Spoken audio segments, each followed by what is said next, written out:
नमस्कार दोस्तों, मेरा नाम है अमन शुक्ला और एक बार फिर लेकर हाजिर हुआ हूँ एक डरावनी कहानी। तो दोस्तों, कैसे हैं आप लोग? आई होप कि हमेशा की तरह आप अच्छे होंगे और स्वस्थ होंगे। चलिए आते हैं कहानी पर। ये कहानी है 3 दोस्तों की, जिनका नाम है कुलदीप, दिलीप और कबीर। कुलदीप और दिलीप बैतुल में एक PWD ऑफिस में जॉब करते थे। इनका जॉब कुछ इस तरीके का था कि जो गवर्नमेंट कंस्ट्रक्शन साइट्स होती है ना, जो गवर्नमेंट कॉन्ट्रैक्टर द्वारा तैयार की जाती है, तो इन साइट्स पे जाके इनका निरीक्षण करना और इनका बिलिंग का पूरा काम देखना, ये काम होता है दिलीप और कुलदीप का। ये दोनों की एक टीम होती है। ये दोनों हर साइट पे जाते हैं, वहाँ का काम देखते हैं, निरीक्षण करते हैं, नपाई करते हैं और बिलिंग की तैयारी करते हैं। ये पूरा बिल बना के कॉन्ट्रैक्टर का जो ऑफिस होता है, ऑफिस में लगाते हैं। तो ये तो हो गया दिलीप और कुलदीप का काम। अब जानते हैं कबीर के बारे में। कबीर पुणे में जॉब करता था और कुछ पारिवारिक स्थिति इसकी ख़राब होने के कारण इसे अपना सारा काम धाम छोड़कर घर पर आना पड़ा था। ये घर पर ही रहता था और कहते हैं कि इसके दोस्त लोग बताते हैं कि ये काफ़ी डिप्रेशन में भी था। दिलीप, कुलदीप और कबीर की जो दोस्ती थी काफ़ी अच्छी थी। दिलीप और कबीर ने साथ में कॉलेज भी किया था। कुलदीप इनसे बाद में मिला था जब दिलीप बैतुल में अपना जॉब नया ज्वाइन करता है, तो इसके साथ कुलदीप भी जुड़ जाता है। तो इसी दिलीप के थ्रू कुलदीप और कबीर की भी दोस्ती काफ़ी अच्छी हो जाती है। कबीर आमतौर पर अपने घर पर ही पड़ा रहता था और घर के ही सारे काम देखता था। मतलब इसे किसी भी काम में इंटरेस्ट नहीं रहता था, तो ये अपने घर पर ही रहता था और इसके माँ बाप नहीं चाहते थे कि ये ज़्यादा अकेला रहे, इसलिए इन्होंने कबीर को अपने पास ही रखा था। कबीर का एक और छोटा भाई है जो बाहर अपनी स्टडी कर रहा है। तो क्या होता है कि दिलीप और कुलदीप एक दिन कबीर से फ़ोन पे बात करते हैं कि भाई क्या चल रहा है। तो कबीर बोलता है कुछ नहीं यार, बस घर पे ही पड़े हैं और बस लाइफ में सब बोर सा लग रहा है। तो कुलदीप और दिलीप जैसा कि जानते थे कि कबीर अभी थोड़ा डिप्रेस्ड चल रहा है, तो दिलीप और कुलदीप बोलते हैं कि क्यों ना एक काम कर कबीर, तू घर पर 2 दिन की घर पर बता दे कि 2 दिन के लिए मैं बाहर जा रहा हूँ और यहाँ बैतुल आ जा। कबीर के घर से बैतुल की दूरी लगभग 50 से 55 किलोमीटर की थी। तो कबीर अपने घर वालों को बोलता है कि मैं अपने फ्रेंड्स के साथ थोड़ा टाइम स्पेंड करना चाहता हूँ। और इसके घर वाले भी बोलते हैं चल अच्छी बात है, तेरा माइंड फ्रेश हो जाएगा, अच्छी बात है, तुझे जाना है तो तू जा सकता है आराम से बाइक लेकर। तो कबीर अपनी बाइक उठाता है और पहुंच जाता है दिलीप और कुलदीप के रूम बैतुल में। ये लोग रूम लेकर रहते थे और वहीं पर, क्योंकि बैतुल के आसपास की साइट्स जो है वहीं पे इनका काम रहता था, इसलिए वो रोज़ अप डाउन नहीं कर सकते थे। दिलीप और कुलदीप भी वहीं रहते थे जहाँ कबीर रहता था, लेकिन अब इतना लंबा रोज़ अप डाउन करने से अच्छा ये लोग बैतुल में ही रूम ले लेते हैं। अब कबीर पहुंच जाता है बैतुल दिलीप और कुलदीप के यहाँ। दिलीप और कुलदीप इनसे बातें करता है कि और भाई कैसा क्या चल रहा है। तो ये लोग बताते हैं बस कुछ नहीं, चल मौसम भी बहुत अच्छा हो गया है, हमने सोचा तुझे अपनी साइट्स घुमा देते हैं कि जहाँ जहाँ हम लोग घूमते हैं, तो चल तेरा भी घूमना हो जाएगा। कबीर बोलता है अच्छी बात है। दिलीप और कुलदीप के पास कार थी, तो ये लोग अपनी कार से ही अपनी साइट्स पे आना जाना करते, क्योंकि इनकी साइट्स क्या है, मतलब मैंने ज़रूर बताया आपको कि ये बैतुल के आसपास की साइट्स थी। और बैतुल के आसपास में मतलब 80-100 किलोमीटर का जो एरिया होता था ना, वहाँ पे इन्हें जाना पड़ता था रोज़ साइट्स की नपाई करने, मतलब जो भी बिल्डिंग बन रही है उनका नाप तोल लेने और उनका काम देखने, निरीक्षण करने। तो इन्हें अपनी साइट्स पे रोज़ घूमना पड़ता था, कभी ये साइट तो कभी दूसरी साइट, जैसा भी इनको ऑर्डर इनके ऊपर वाले देते थे वैसा ये लोग काम करते थे। अब दिलीप कुलदीप बोलते हैं कबीर को कि चल तू अच्छा है, समय पर आ गया है। तो क्योंकि कबीर जो होता है सुबह जल्दी 7-7:30 बजे निकल जाता है, तो ये 1 घंटे में आराम से पहुंच जाता है 8:30 बजे तक के बैतुल। तभी दिलीप और कुलदीप भी तैयार हो रहे होते हैं अपने साइट्स पर निकलने के लिए। तो जैसे ही कबीर इनके रूम पर आता है तो इनकी बात होती है, चल बोले बाइक अपनी खड़ी कर दे रूम पे और अपन यहाँ से चलते हैं साइट्स पर। इनका जो रूम होता है ना, इनका रूम थोड़ा आउट में होता है दिलीप और कुलदीप का, और इन्होंने पूरा का पूरा एक घर किराए पे ले रखा होता है। तो इन्हें नॉर्मली पार्किंग से लेके किसी भी चीज़ का कोई टेंशन नहीं होता। इनके घर पे खाना बनाने के लिए आंटी जी भी आती थी, तो इन्हें खाने वाने का भी उतना टेंशन रहती नहीं थी। कबीर अपनी बाइक लगाता है दिलीप और कुलदीप के रूम पर, और ये तीनों अपनी कार में बैठकर निकल पड़ते हैं इनकी साइट की तरफ। इनकी जो साइट होती है ना, इस साइट का नाम मैं बताता हूँ गेहूँ बारसा। गेहूँ बारसा इन बैतुल से लगभग 45 किलोमीटर दूर होता है, और यहाँ पे ये एक स्कूल का काम देख रहे होते हैं। गवर्नमेंट स्कूल्स जो बनते हैं ना, उनका काम देख रहे होते हैं। तो दिलीप, कुलदीप और कबीर निकल पड़ते हैं साइट की तरफ। अब साइट पर जाते हैं तो साइट पे जाते हैं तो बहुत अच्छे अच्छे प्यारे प्यारे खेत, खलियान और जंगल, पहाड़, नदी, ये सब पड़ते हैं। तभी कबीर देखता है कि जिस रोड पे ये लोग चल रहे हैं, उस रोड से लेफ्ट हैंड की तरफ, लेफ्ट साइड में एक रोड कट के अंदर जा रहा होता है, और वो सीधा जा रहा होता है घने जंगलों से होते हुए। वहाँ पर एक पहाड़ी होती है जिस पर एक छोटा सा किला होता है, मतलब बहुत बड़ा नहीं। यूँ कह सकते हैं कि ये किला जो सैनिकों के लिए नहीं बनाया जाता है नज़र रखने के लिए, उस टाइप का कुछ किला था ये। तो कबीर देखता है इस किले को और देखता ही रह जाता है। कुलदीप कबीर से बोलते कि क्या दिख रहा है भाई? तो कबीर बोलता है यार ये किला, इस किले का नाम क्या है?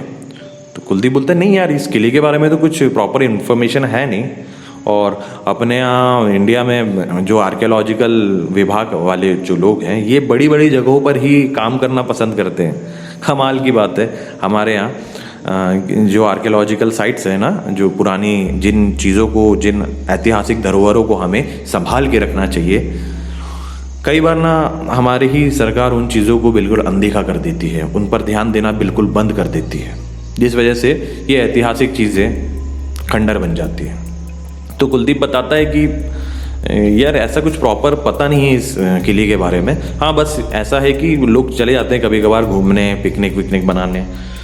तो कबीर बोलता है, क्योंकि दिलीप अभी ड्राइव कर रहा है ना, तो कुलदीप और कबीर की बात चल रही है। तो कबीर बोलता है कि यार तो फिर ये यहाँ से कितना दूर होगा? तो कुलदीप बताता है कि ज़्यादा दूर नहीं, यहाँ से 8-10 किलोमीटर अंदर चलेंगे और वहाँ से एक पहाड़ी है, वहाँ पे पहाड़ी में जहाँ तक की कार जा सकती है वहाँ पे कार ले जा सकते हैं।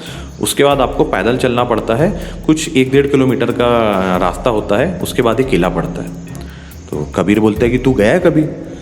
तो कुलदीप बोलता है नहीं, मैं नहीं गया हूँ, पर ऑफिस में से कुछ लोग गए हैं घूमते फिरते यहाँ, तो उन्होंने बताया कि वो किला है एक, और अच्छा किला है, और वहाँ पे तहखाना वहखाना भी है। लेकिन लोग बताते हैं कि उस तहखाने में जब भी घुसने की कोशिश की जाती है किसी के द्वारा, तो वहाँ पे ना ढेर सारे सांप होते हैं। और आप लोगों ने भी सुना होगा ना कि जिस जगह पे खजाना या फिर कोई पुरानी चीज़ें होती हैं, वहाँ पे अधिकतर सांप जो होते हैं उनकी रखवाली करते हैं। और ये बात भी सच है कि अगर कोई जगह खंडर पड़ी हो तो ऐसे ही सांप, बिच्छू और जो भी जीव जंतु होते हैं, ये इन जगहों को अपना बसेरा बना लेते हैं। अब ये दोनों बातों पर आप यकीन कर सकते हैं। अगर आपको ऐसा लगता है कि वहाँ कोई खजाना है और सांप वहाँ पे रक्षा कर रहे हैं, तो ये बात भी सच है। अधिकतर जगहों पे ये बात सच देखी गई है। और ये एक तरीके का फैक्ट ये भी है कि खंडर, जो सुनसान खंडर जगह होती है, वहाँ पे सांप, बिच्छू और तरह तरह के जीव जंतु अपना बसेरा बना लेते हैं।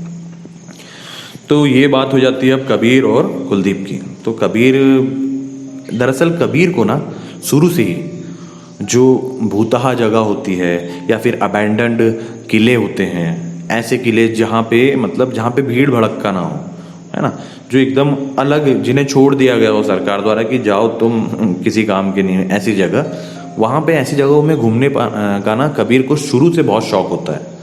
ये बात दिलीप को बहुत अच्छे से पता है। तो दिलीप ड्राइव करते करते कहते हैं कि कबीर तेरे को तो बड़ा इंटरेस्ट आ रहा होगा ना वो किला देखकर। कबीर बोलता है हाँ भाई, तुझे तो पता ही है मुझे कितना शौक है ऐसी जगहों में घूमने का।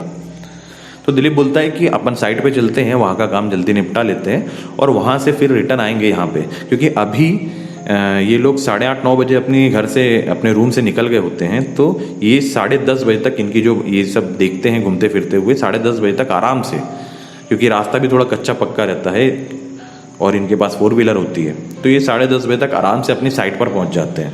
और दिलीप, कबीर और कुलदीप की बात ये रास्ते में तय हो जाती है कि अपन साइट का जो भी काम है जल्दी जल्दी निपटाएंगे और वहाँ से रिटर्न जब आएंगे तो आते आते कबीर को ये किला ज़रूर घुमाएंगे। और बाकी दिन भर के जो भी काम है उन्हें पोस्टपोन कर देते हैं, कल देख लेंगे। क्योंकि दिलीप और कुलदीप अच्छे से जानते थे कि कबीर किन हालातों से गुजर रहा है। तो दरअसल ऐसे कुछ इसके डिप्रेशन, कबीर के डिप्रेशन का कुछ खास कारण मुझे पता नहीं है, नहीं तो मैं उसे भी आपको अच्छे से एक्सप्लेन करता, पर जितना मुझे पता है मैं उस हिसाब से आपको बता रहा हूँ कहानी, तो आप कंफ्यूज मत होइएगा। तो दिलीप और कुलदीप जैसा जानते थे कि कबीर कुछ खास हालातों से गुजर नहीं रहा है, उसके हालात कुछ अच्छे नहीं चल रहे हैं, तो ये सोचते हैं कि इसे घुमाएंगे, इसका माइंड फ्रेश कराएंगे तो इसको बहुत अच्छा लगेगा। अब ये लोग 10:30 बजे अपनी साइट पर पहुंच जाते हैं, जो कि गेहूँ बारसा में होती है। वहाँ पे घूमते फिरते हैं, नपाई अपाई, ये कबीर पूरा इनका काम देखता है कि किस तरीके से काम करते हैं, कहाँ पे अगर कहीं कुछ गलत बन जाता है बिल्डिंग में तो उसे ये तोड़वाते हैं और फिर से नया भी बनवाते हैं। मतलब बिलिंग से लेकर निरीक्षण तक का पूरा काम ये दोनों देखते हैं। इनका काम करीब 11:30 पौने 12 बजे तक के ये लोग निपटा लेते हैं और 12 बजे तक ये लोग फ्री होकर अपना सिगरेट का सुट्टा मारने लगते हैं। अब सुट्टा मारते मारते ये तीनों एक जगह पे खड़े हो जाते हैं, जहाँ पे कुछ मजदूर लोग भी जो कंस्ट्रक्शन साइट में काम कर रहे होते हैं वो भी बैठे होते हैं।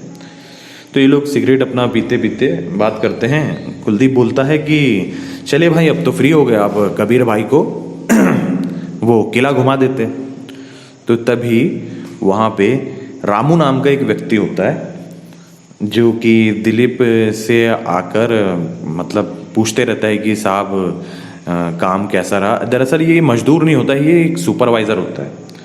तो सुपरवाइज़र बोलते हैं कि साहब काम तो सब ठीक रहा ना, मतलब कोई दिक्कत तो नहीं है ना। तो दिलीप बोलता है नहीं नहीं, जहाँ जहाँ मुझे दिक्कत थी मैंने आपको बता दिया, आप वो जगह सुधरवा दीजिए, लगे तो तोड़ के सुधारिए पर सुधरवाइए, ताकि आपके बिलिंग, आपका बिल पास होने में कोई प्रॉब्लम ना हो। ठीक है, ये सब बातें होती रहती है। कुलदीप और कबीर अपनी बातों पर लगे रहते कि काम करते हैं। यहाँ कुलदीप और कबीर की अलग बातें चल रही है। कुलदीप बोलता है कि क्यों ना एक काम करें, यहाँ से निकलते हैं, बढ़िया 2-2 बियर उठाते हैं और बढ़िया वहीं किले पे बैठ के, क्योंकि वो पिकनिक स्पॉट भी है, तो वहीं पे थोड़ा खाएंगे पिएंगे। किला तुम किला घूम लेना कबीर भाई, और फिर उसके बाद अपन लोग रिटर्न आ जाएंगे। तो इनकी बातें रामू भी सुन रहा होता है। तो रामू कहता है कि कुलदीप भैया आप कौन से किले की बात कर रहे हो? तो कुलदीप भाई बताते हैं कि अरे रामू, अपन जो आते आते ये साइड पर आते आते जो किला नहीं पड़ता जंगल वाला। तो रामू बोलता है हाँ भैया। तो बोले बस वहीं ये कबीर भाई है, हमारे दोस्त हैं, तो इन्हें घुमाने की प्लानिंग चल रही थी। तो रामू बोलता है कि भैया आप लोग वहाँ अगर जा रहे हो तो दिन ही दिन जाना, मतलब ज़्यादा शाम मत करना वहाँ। कुलदीप बोलते क्यों, वहाँ पे भूत प्रेत है क्या? रामू बोलता है नहीं नहीं भैया, भूत प्रेत की तो बात ही अलग होती है, पर वहाँ पे घना जंगल है तो जंगली जानवरों की भी काफ़ी ज़्यादा कुछ अजीबोगरीब बातें सुनी गई हैं। तो कुलदीप बोलता है कैसी अजीबोगरीब बातें रामू भैया? रामू भैया बताते हैं कि वहाँ पे कुछ ऐसे भेड़िए देखे गए हैं जो इंसान का रूप ले लेते हैं। ये बात सुनकर कुलदीप और कबीर बहुत ज़ोर से हंस पड़ते हैं और कुलदीप और कबीर बोलते हैं कि अरे यार तुम कहाँ भेड़िया मूवी देख कर आए हो क्या? तो राम बोलता है भैया आप लोगों को ये सब मजाक लग रहा होगा, लेकिन वहाँ पे भेड़िए ही नहीं कई ऐसे जानवर देखे गए हैं जो इंसानी रूप लेकर आपके साथ खिलवाड़ या फिर आपकी जान तक ले सकते हैं। खैर मानना ना मानिए, मानना है तो मानिए, ना मानना है तो ना मानिए, पर मेरे को एक चीज़ जब समझ में आई कि आप लोग वहाँ जा रहे हैं तो मुझे लगा कि आपको थोड़ा सावधान कर दूँ। तो कुलदीप और कबीर बोलते हैं कि रामू भैया आप टेंशन मत लीजिए, हम वैसे भी अब यहाँ से अभी 12 बज रहे हैं तो अब हम यहाँ से निकलेंगे और वहाँ पे घूम फिर कर 2:30-3 बजे तक वहाँ से वापस आ जाएंगे। अब ये सब बात होती है, उसके बाद दिलीप भैया फ्री होते हैं और दिलीप, कुलदीप, कबीर बैठते हैं अपनी कार में और दिलीप बोलता है चलें फिर अपन साइड का काम तो हो गया है, अब किला घूम लेते हैं कबीर भाई। तो कबीर और कुलदीप बोलते हैं कि यार हमने प्लान किया है कि थोड़ी थोड़ी बियर भी रख लेते हैं, बढ़िया चिकना खाने के लिए चिकन विकन रख लेते हैं, तो वहाँ पिकनिक स्पॉट है तो वहाँ खा पी भी लेंगे कबीर भाई, जब तक के किला घूम लेंगे। तो दिलीप बोलता है हाँ यार बहुत बढ़िया, अच्छा आइडिया, ये तो छुट्टी की छुट्टी, एंजॉय का एंजॉय हो जाएगा। तो दिलीप क्या करता है कि एक काम करते हैं, अपन चलते हैं वाइन शॉप और वहाँ पे पहले एक एक बियर मारते हैं, उसके बाद कुछ बियर अपने वहाँ पिकनिक स्पॉट के लिए रख लेंगे और रास्ते में ढाबे में से चिकन पैक कराकर अपन निकल पड़ेंगे वहाँ। फिर वहाँ घूमेंगे फिरेंगे और जैसे ही अपना सब घूमना फिरना हो जाएगा तो वहीं अपना बियर एंजॉय करेंगे, चिकन खाएंगे और रिटर्न चले जाएंगे अपने रूम। कबीर भाई ने तो 2 दिन की छुट्टी ले ही ली है घर से, तो कबीर भाई कोई टेंशन वाली बात तो है नहीं। तो कबीर भाई बोलते नहीं नहीं ये आइडिया भी अच्छा है, चलिए। अब ये पहुंच जाते हैं वाइन शॉप, वहाँ पे लगाते हैं अपनी एक एक बियर और ढाबे से चिकन पैक करा के ये लोग निकल पड़ते हैं उस किले की तरफ, जो कि इनकी जो साइड से 15 किलोमीटर दूर रहता है। मतलब इनके जो बैतुल जाने वाला रास्ता है उसी रास्ते पर पड़ता है ये लोग अपनी गाड़ी चलाते हैं और चलाते चलाते पहुंचते हैं उस किले के लिए, जिस रोड से जहां अपने को उतरना पड़ता है ना, क्योंकि अब ये लोग वापस जा रहे हैं तो इन्हें राइट हैंड की तरफ मुड़ना पड़ता है। तो ये लोग राइट हैंड की तरफ उस किले के लिए जो रोड जाती है वहाँ पे गाड़ी डाल देते हैं। जैसे ये लोग गाड़ी डालते हैं तो स्टार्टिंग में तो बहुत प्यारे खेत खलिहान पड़ते हैं, कुछ घर बने होते हैं वहाँ, शुरू के 2-5 किलोमीटर का बता रहा हूँ। जैसे जैसे इनकी गाड़ी आगे बढ़ते जाती है जंगल स्टार्ट होने लगता है और धीरे धीरे धीरे ये जंगल भयानक और सुनसान होने लगता है। दूर दूर तक बस पशु पक्षियों की आवाज़, जंगली जानवरों की आवाज़ ही आती रहती है। अब ये माहौल देखकर कबीर बोलता है कि भाई कुलदीप ये तो मतलब बहुत डरावना टाइप का लग रहा है यार। और कबीर भाई काफ़ी एक्साइटेड हो जाते हैं कि यार मैं मतलब बहुत टाइम से घर पे पड़ा हूँ ना और कहीं अच्छी जगह घूमने नहीं गया, तो बहुत मज़ा आ रहा है यार यहाँ पे। डरावना जंगल, सुनसान जंगल कबीर को एक्साइटेड कर रहा है। खैर अब क्या कर सकते हैं, लोगों की जब शामत आ जाती है तो वो कहते हैं ना कि शामत आती है तो फिर वो शहर की तरफ भागता है। जो भी था वो वाक्य मुझे याद नहीं अभी, पर अब ये लोग भयानक सुनसान जंगल को क्रॉस करते करते पहुंचते हैं उस पहाड़ी की तरफ। पहाड़ी से रास्ता ऊपर जाने का जो इनको मिलता है वो काफ़ी मिट्टी से भरा होता है, पर जैसे तैसे ये लोग अपनी गाड़ी लेके उस मतलब उतनी ऊपर तक के 2 किलोमीटर का ये लोग रास्ता तय कर लेते हैं जहाँ तक के 4 व्हीलर जा सकती है। ज़्यादा बड़ी पहाड़ी नहीं होती है ये, क्योंकि रोड भी बनी रहती है यहाँ पे। अब ये लोग अपनी गाड़ी वहाँ पे लगाते हैं और दिलीप और कुलदीप जो हैं कार के बोनट से टिक कर बोलते कि कबीर भाई ये रहा तुम्हारा किला जो तुम्हें दिख रहा है। और किला जैसे कि मैंने बताया था ना कि जहाँ पे कार खड़ी होती है वहाँ से 1-1.5 किलोमीटर होता है, तो दूर से ही ये दिखता है। तो कबीर बोलता है कि तो चलो ना यार अपन घूम लेते हैं। तो दिलीप और कुलदीप बोलते हैं कि नहीं यार भाई अभी हमारा थोड़ा आराम करने का मन है। तो कबीर बोलता है कि यार क्या यार तुम लोग प्लीज़ चलो ना। तो क्या होता है कि दिलीप और कुलदीप बोलते हैं चलो यार चल ही लेते हैं कबीर भाई, अब तुम मानोगे तो नहीं, बगैर ले जाए। ये लोग चलते हैं और 1 किलोमीटर का जो अपना रास्ता है वो क्रॉस करके पहुंच जाते हैं किले की गेट तक। किले का जो गेट होता है वहाँ पे पहुंचकर कुलदीप को याद आता है कि अरे भाई मोबाइल तो अपन भूल ही गए। तो कबीर बोलता है क्या हुआ, मेरा तो मोबाइल है ना। तो कुलदीप बोलता है नहीं, हमारे जो सीनियर सर हैं अगर वो कॉल करेंगे और उनका कॉल अगर हम नहीं उठाते हैं तो वो समझ जाएंगे कि हम ज़रूर साइड पे ना जाकर इधर उधर कुछ घूम रहे हैं और फिर हमें डांट पड़ेगी। तो कुलदीप बोलता है कि ठीक है एक काम करते हैं कि मैं और दिलीप किला घूमते हैं जब तक कि तुम अपना मोबाइल लेकर आ जाओ। तो कुलदीप बोलता है सही बोल रहे हो, ये वैसे किला आप घूमो जब तक मैं आता हूँ अपना मोबाइल लेकर, और फिर फ़ोटो वोटो भी खींच लेंगे। चलिए अच्छी बात है। कुलदीप निकल पड़ता है अपना मोबाइल लेने।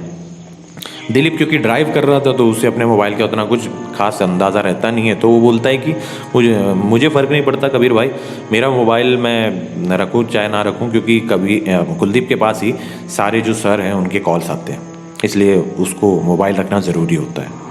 ठीक है, अब कुलदीप जा चुका है मोबाइल लेने।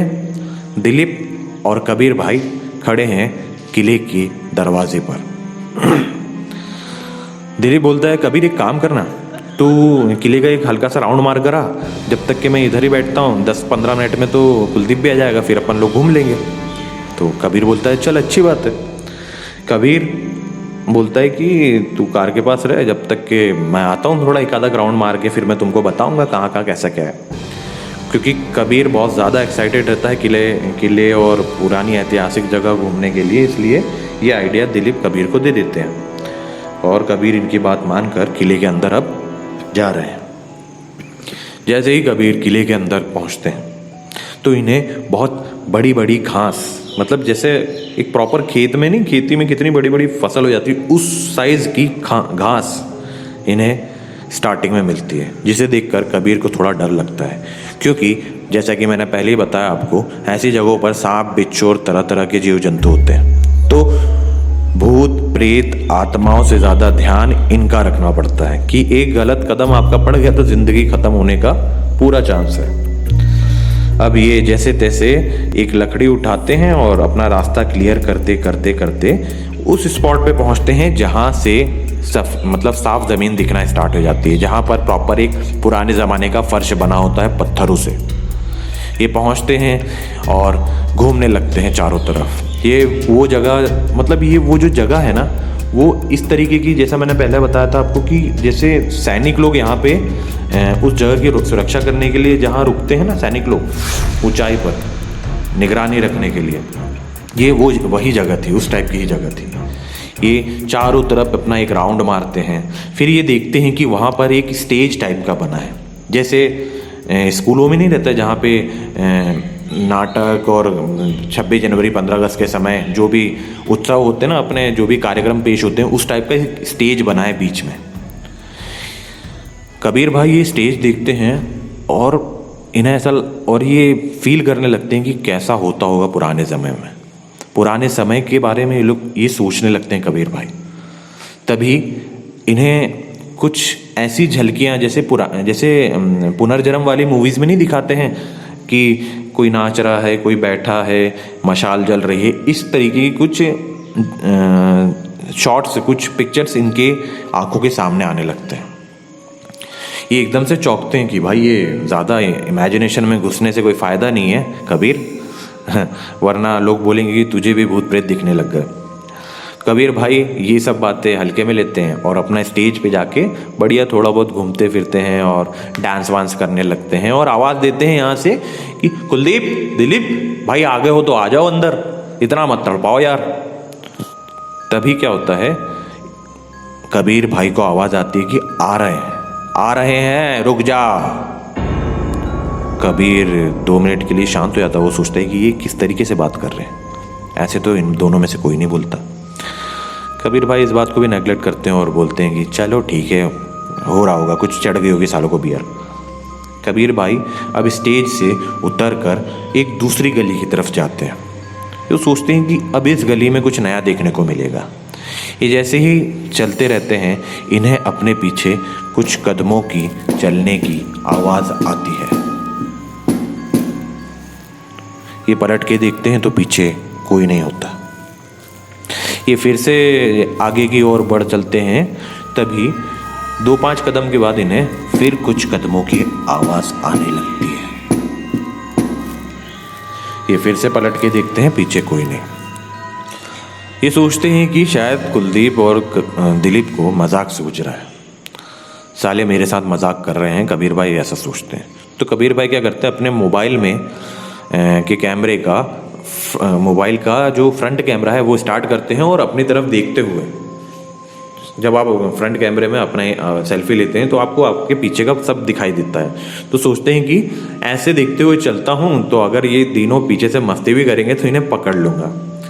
ये अपने मोबाइल पर सोच रहे हैं कि चलो अब फ्रंट कैमरा में देख ही रहा हूँ तो वीडियो बना लेता हूँ। तो ये वीडियो बनाना स्टार्ट कर देते हैं। वो बताते हैं कि हेलो दोस्तों, अब मैं आ चुका हूँ यहाँ पर एक पुराने किले में, जिसे उजाड़ अवस्था में हमारी सरकार ने छोड़ के रखा है। तभी ये पीछे पलट के देखते हैं तो इन्हें कोई आदमी दिखाई देता है, जिसने बहुत ही पुराने तरीके के कपड़े पहने हुए थे। नहीं, ये कोई राजा महाराजाओं के समय की पोशाक नहीं पहना हुआ था। इसने धोती और कुर्ता और एक गमछा अपने गले पे डाला हुआ होता है। तो एकदम से देखकर चौंक जाते हैं, पीछे देखते हैं तो कोई नहीं होता। अब थोड़ा डर बढ़ता जा रहा है, क्योंकि ये लोग जब से इस किले में आए हैं ना, इन्हें यहाँ पे एक आदमी तो क्या, एक कुत्ता तक नहीं दिखा है। तो ये बात तो चौंकाने वाली थी। कबीर भाई पीछे पलटकर बोलते हैं कि हेलो भाई साहब, आप यहीं रहते हो क्या? हेलो। पर कोई आवाज़ नहीं। ये पीछे जाते हैं, इधर उधर देखते हैं तो इन्हें कोई नहीं दिखता।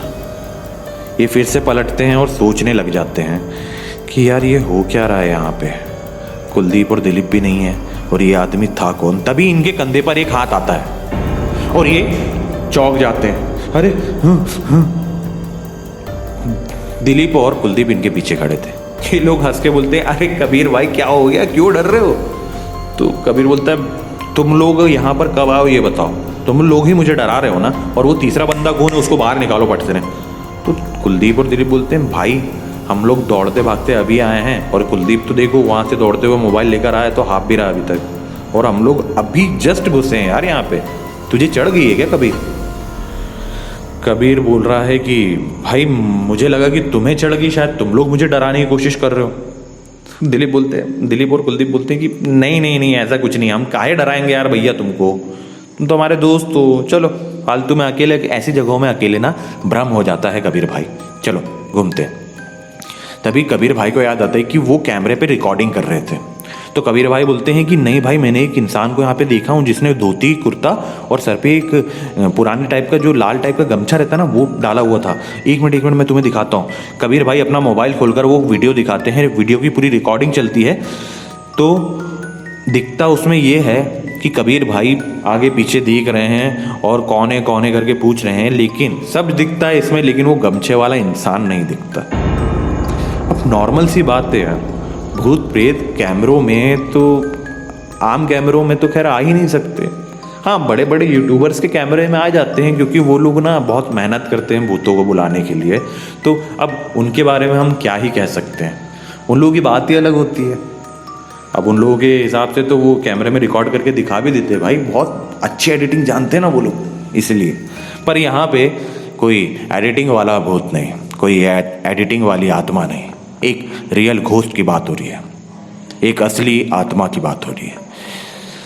दिलीप, कुलदीप, कबीर तीनों मोबाइल में पूरी रिकॉर्डिंग देखते हैं और कबीर भाई बोलती कि भाई मैंने देखा था, वो मुझे मोबाइल के कैमरे में ही दिखा था, तभी मैं पलट के देख रहा हूँ और ये सब हरकतें कर रहा हूँ जो तुम वीडियो में देख रहे हो। दिलीप और कुलदीप बोलते हैं कि कबीर भाई चलो ठीक है, तुमने देखा होगा, ठीक है हम मानते हैं कि आपने देखा है, अब अपन अपना घूमना हो गया हो एडवेंचर, तो अपन यहाँ से चले। तो कबीर भाई बोलते हैं हाँ यार भाई, ये जगह मेरे को कुछ सही नहीं लग रही है अब, क्योंकि समय अभी दोपहर के 2 बज रहे हैं, और दोपहर के 2 बजे अगर किसी जगह पे इस तरीके की हरकतें हों तो सोचिए शाम को 6 बजे या रात के 12 बजे या आधी रात के 2 बजे क्या हाल होता होगा। यही बात कबीर, कुलदीप और दिलीप को समझ में आ गई कि रामू कुछ गलत नहीं कह रहा था, जो सुपरवाइजर था ना, जो इन्हें सावधान कर रहा था जाने से पहले। दिलीप, कुलदीप और कबीर डिसाइड करते हैं कि बाबा चलो घूमना हो गया है, अब यहाँ पे कुछ अच्छा फील नहीं हो रहा, तो यहाँ से निकलते हैं। दरअसल ना जैसे ही दिलीप को एक सेंस होता है, दिलीप को मतलब दिलीप डरता तो नहीं है, पर उसके अंदर एक क्वालिटी है कि अगर वो किसी पॉजिटिव एरिया में पहुंचता है तो उसे वहाँ पे अच्छा लगता है, लेकिन अगर किसी ऐसी जगह में रहता है जहाँ पे बहुत ज़्यादा नेगेटिव शक्तियाँ होती है, नेगेटिविटी होती है, तो उसे वहाँ ज़्यादा अच्छा फील नहीं होता। तो दिलीप बोलता है भाई मुझे यहाँ पे शुरू से ही अच्छा नहीं लग रहा है, पर तुझे घूमना था कबीर, इस चक्कर में मैंने कुछ कहा नहीं, पर चल अब जब इतनी हरकतें हो गई है यहाँ पे तो यहाँ से निकलते हैं। ये लोग अपना तुरंत यू टर्न लेते हैं और वहाँ से निकल कर पहुँचते हैं किले के गेट पर। किले के गेट पर जाते हैं और जैसे ही ये लोग बातें करते रहे, भाई अच्छा हो अपन लोग दिने दिन मतलब अच्छा वो दिने दिन आए यहाँ पे, शाम वाम को आते तो पता नहीं क्या हालत होती। तभी इन्हें पीछे से किसी औरत के हंसने की आवाज़ आती है। ये आवाज़ सुन के तीनों शांति से खड़े हो जाते हैं। दिलीप, कुलदीप, कबीर तीनों एक दूसरे को देख रहे हैं और इनके मन में यही चल रहा है, और ये तीनों एक साथ बोल पड़ते हैं कि तुम लोगों ने आवाज़ सुनी? तभी इन्हें दोबारा किसी औरत के हंसने की आवाज़ आती है और ये लोगों के रोंगटे खड़े हो जाते हैं। बोले भाई यहाँ से तो निकलो, बाढ़ में गया सब घूमना फिरना, कहीं और पी लेंगे, कहीं और खा लेंगे। ये लोग गाड़ी स्टार्ट करते हैं और वहाँ से धीरे धीरे धीरे स्लोली सावधानी पूर्वक कार ड्राइव करके पहाड़ी से नीचे उतारते हैं। डर इनके मन में बैठ चुका है क्योंकि ये लोग जानते हैं कि इस जगह पर इन तीनों के अलावा और कोई नहीं था, ना कोई आदमी ना कोई औरत, यहाँ तक कि कोई कुत्ता तक नहीं था उस जगह पे। फिर कबीर को उस आदमी का दिखना और बाहर आते आते किले के दरवाजे पर उस औरत के हंसने की आवाज़ें, ये तो ज़रूर कुछ पैरानॉर्मल एक्टिविटी ही है। ये लोग समझ जाते हैं। कुलदीप और कबीर दिलीप को बोलते हैं कि भाई ज़्यादा हाइपर नहीं होना है, आराम से गाड़ी नीचे लेके चलते हैं, पहाड़ी से उतारते हैं और पहले यहाँ से निकलते हैं। ये लोग गाड़ी धीरे धीरे अपने पहाड़ी से नीचे उतारते हैं और ड्राइव करने लगते हैं। वो सुनसान जंगल में मेन रोड पर आकर ये लोग ड्राइव कर रहे हैं। दिलीप भाई ड्राइव कर रहे हैं, कुलदीप और कबीर शांति से बैठे हुए हैं। इनके मन में अब तक किले में जो भी घटनाएं हो रही थी वही सब चल रहा है। तभी एकदम से दिलीप कार के ब्रेक्स मारता है बहुत कस के, और तीनों झटके से देखते हैं कि कार के सामने कोई नहीं था। कुलदीप और कबीर बोलते हैं कि दिलीप को क्या पागल वागल हो गया कि तू? दिलीप बोलता है भाई कार के सामने कोई भेड़िया टाइप का एकदम से आ गया था। कुलदीप और कबीर बोलते पागल हो गया कि कुत्ता तक नहीं है सामने, देख तो झाँक के। दिलीप बोलता है भाई मेरे से गाड़ी नहीं चलेगी, तुम ही चलाओ। कबीर बोलता है कि टेंशन मत लो, गाड़ी मैं चलाता हूँ। अब दिलीप पीछे आकर बैठ जाता है और कबीर गाड़ी को स्टार्ट करके वहाँ से गाड़ी निकालता है। जब तक वो डरावना भयानक जंगल जहाँ पे तरह तरह के जानवरों की आवाज़ आ रही होती है, ये लोग शांति से अपनी गाड़ी चला रहे होते हैं। और जैसे ही वो डरावना जंगल निकलता है, ये लोग एक दो झोपड़ियाँ देखते हैं, कुछ मकान देखते हैं, खेत खलियान तक पहुँच जाते हैं। तब ये लोग चैन की सांस लेते हैं और मेन रोड पर आकर ये लोग अपनी गाड़ी खड़ी करते हैं और अपनी जेब में से निकाल के सिगरेट सुट्टा मारने लग जाते हैं। कुलदीप, दिलीप और कबीर यही सोच रहे हैं कि भाई ये हुआ क्या था अपने साथ। और दिलीप तुझे वाकई में कोई भेड़िया दिखा था क्या? दिलीप बोलता है भाई तुम लोग मेरा थोपड़ा देख के नहीं समझ रहे हो क्या? भाई मेरे को डर लग रहा है, मैं घर जाऊंगा, घर चले जाऊंगा भाई मैं। दिलीप काफ़ी डर चुका था क्योंकि पहली बार क्या है, किस्से कहानियों में सुनने में बड़ा मज़ा आता है कि हाँ भाई उसके साथ डरावनी घटना हो गई, हाँ उसके मन का वहम रहा होगा। लेकिन जब आपके साथ ये सब बीतता है ना, तब आपको समझ में आता है कि डर की सही परिभाषा क्या होती है। और अब ये डर की सही परिभाषा कुलदीप, दिलीप और कबीर को समझ में आ गई थी काफ़ी अच्छी तरीके से। इन लोगों के मन से जो इनने एक एक बियर मारी थी ना, वो तो उतर ही गई थी। और जो बियर और जो चिकन चखना ये लोगों ने रखा था ना, ये सब खाने पीने का ख्याल भी अब गुम हो चुका था। क्यों? क्योंकि भाई अगर किसी के भी साथ ऐसा हो तो कोई पहले तो यही सोचेगा कि यहाँ से तो भागो। और वैसे मेरे हिसाब से तो इन लोगों ने बहुत अच्छा डिसीजन लिया। अगर ये उस जगह पे जब दिन के दोपहर के 2 बजे इतनी डेमोनिक स्पिरिट्स या बोल सकते हैं प्रेत आत्माओं का इन्हें समझ में आ चुका था दोपहर के 2 बजे, तो सोचिए अगर वहाँ बैठकर ये खाते पीते अय्याशी करते तो मेरे हिसाब से किसी ना किसी को तो जीवन से मुक्ति मिल ही जाती। खैर कबीर भाई इनका मन शांत करते हैं और बोलते हैं कि कुलदीप भाई, दिलीप भाई टेंशन मत लो, मेरी गलती थी, मेरी गलती के कारण तुम लोग। तो दिलीप और कुलदीप भी अब नॉर्मल हो गए हैं। वो बोलते हैं नहीं भाई तुम्हारी गलती नहीं है, एक्चुअली हमने ज़्यादा ही हल्के में ले लिया भूत प्रेत वाली बातों को। चलो अब तीनों नॉर्मल होते हैं और बोलते हैं, कुलदीप बोलता है कि एक काम करते हैं भाई, अब तो सब ठीक है ना, अब अपन यहाँ से चलते हैं आगे किसी ढाबे पर, चिकन गरम कराते हैं, जो बियर रखी वो मारते हैं, थोड़ा माइंड को रिलैक्स करते हैं और फिर अपने रूम पहुँच के खाना वाना खा के आराम से सोएंगे। ये लोग जैसा तय किया होता है वैसे ही करते हैं, बियर पीते हैं, चिकन खाते हैं ढाबे पर और वहाँ से बातें करते करते अपने रूम की तरफ निकल पड़ते हैं। निकलते निकलते कुलदीप हंसने लगता है कि भाई, क्योंकि अब चढ़ गई है ना भाई, भूत प्रेतों के बारे में हमेशा सुना था, लेकिन आज वाकई में समझ में आया कि जिस पे बीतती उसकी कितनी बुरी लगती होगी यार। कबीर और दिलीप भी बोलते हाँ भाई, अपने माँ बाप के कुछ कर्म अच्छे रहे होंगे जो अपन लोग ऐसी जगह से सही सलामत बच कर आ गए। ये लोग यही सब बातें करते करते पहुँचते हैं अपने रूम पर और रूम पे अपनी गाड़ी खड़ी करते हैं, थोड़े फ्रेश होते हैं, तैयार होते हैं, नॉर्मल होते हैं, टीवी भी देखते हैं और खाना वाना खा के तीनों उस किस्से को भुलाने की, उन भूतहा यादों को, उन भूतिया घटनाओं को भुलाने की कोशिश करते हुए सो जाते हैं। जब रात में ये लोग सो जाते हैं ना, तो कुलदीप को भयानक भयानक सपने दिखते हैं। वही किला, वही आवाज़ें। कुलदीप रात भर डर के साये में जागता रहा, क्योंकि जब भी आंखें बंद करता था ना, इसे वही सब नज़र आता था। दिलीप को कुछ अजीब सा महसूस होता था कि ऐसा लगता है कि उसके आसपास कोई घूम रहा है, कोई बैठा है।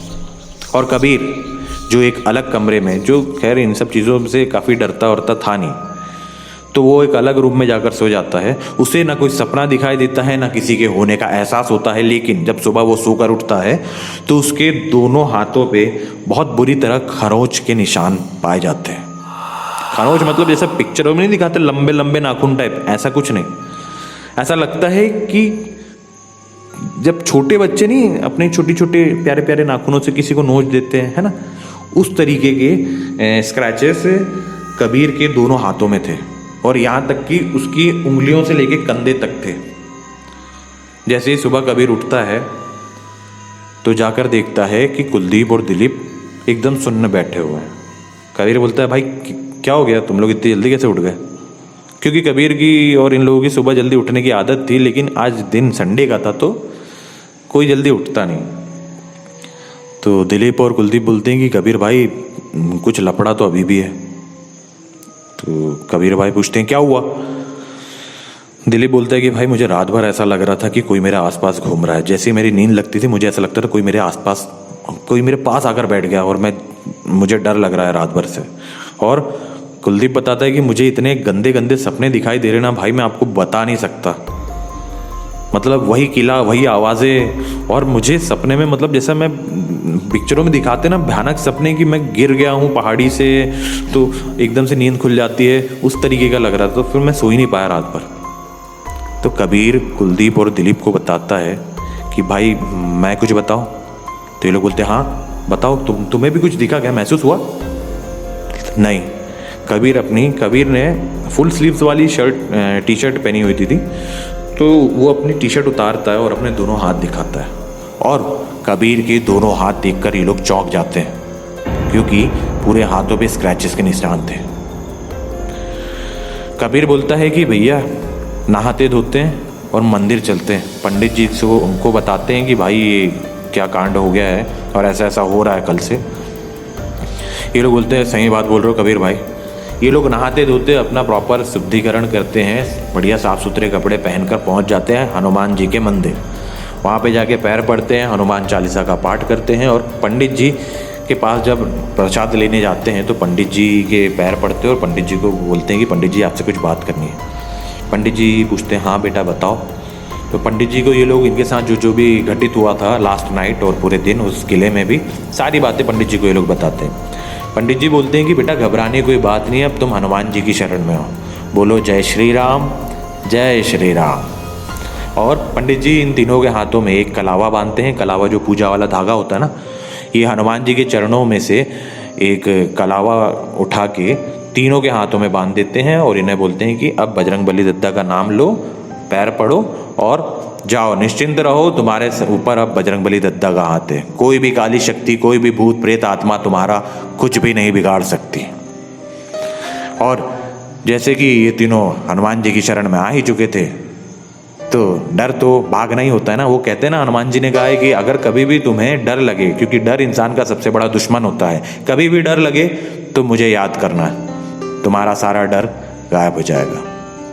ऐसा इन लोगों के साथ भी होता है। ये लोग काफ़ी नॉर्मल होते हैं और प्लानिंग करते हैं मूवी देखने जाने का, और ये लोग अपने मूवी एंजॉय करते हैं और शांति से घर पर आके हनुमान जी के पैर पड़ते हैं, इनके रूम में जो मंदिर था, और बहुत ही निश्चिंत रहते हैं कि भाई सही समय बस बजरंगबली दद्दा के पास पहुंच गए तो आज हम ठीक हैं। ये एक किस्सा था छोटा सा, जो कबीर, कुलदीप और दिलीप ने, ये इनके रियल नेम है, पूरा नाम मैं ऑब्वियस सी बातें बताऊंगा नहीं। तो ये एक छोटा सा किस्सा था जो उन्होंने मुझसे शेयर किया था, तो मैंने सोचा चलो अपनी फैमिली, अपने दर्शकों को सुनाता हूँ ये किस्सा। तो दोस्तों, बीच में मैंने ना ही मैंने शुरुआत में कहा, ना मैंने बीच में कहा। तो मैं अब आपसे सिर्फ यही रिक्वेस्ट करता हूँ कि अगर आपको ये कहानी पसंद आई तो प्लीज़ यार चैनल को सब्सक्राइब कर लो। आप सुनते हो ना और सुन के चले जाते हो, सब्सक्राइब करने के पैसे नहीं लगते भाई साहब, बहन जी। कुछ नहीं लगता, सब्सक्राइब कर लीजिए, नोटिफिकेशन बेल को ऑन कर लीजिए ताकि हमारी और भी कहानियाँ जब भी आएगी तो आपको नोटिफिकेशन मिल जाएगा और आप हमारी कहानियों का लुत्फ़ उठा सकते हैं। और कहानी पसंद आई है तो कहानी को लाइक कीजिए, शेयर कीजिए, कमेंट करके बताइए कि कहानी कैसी लगी। और अगर मुझे कुछ सुधार करना हो तो वो भी बता दीजिएगा ताकि मैं आप लोगों के लिए कुछ और अच्छी स्टोरीज बनाता रहूं, बना के लाऊं। और तब तक बने रहे मेरे साथ। मैं हूं आपका दोस्त अमन शुक्ला और लाता रहता हूं डरावनी कहानियां। धन्यवाद।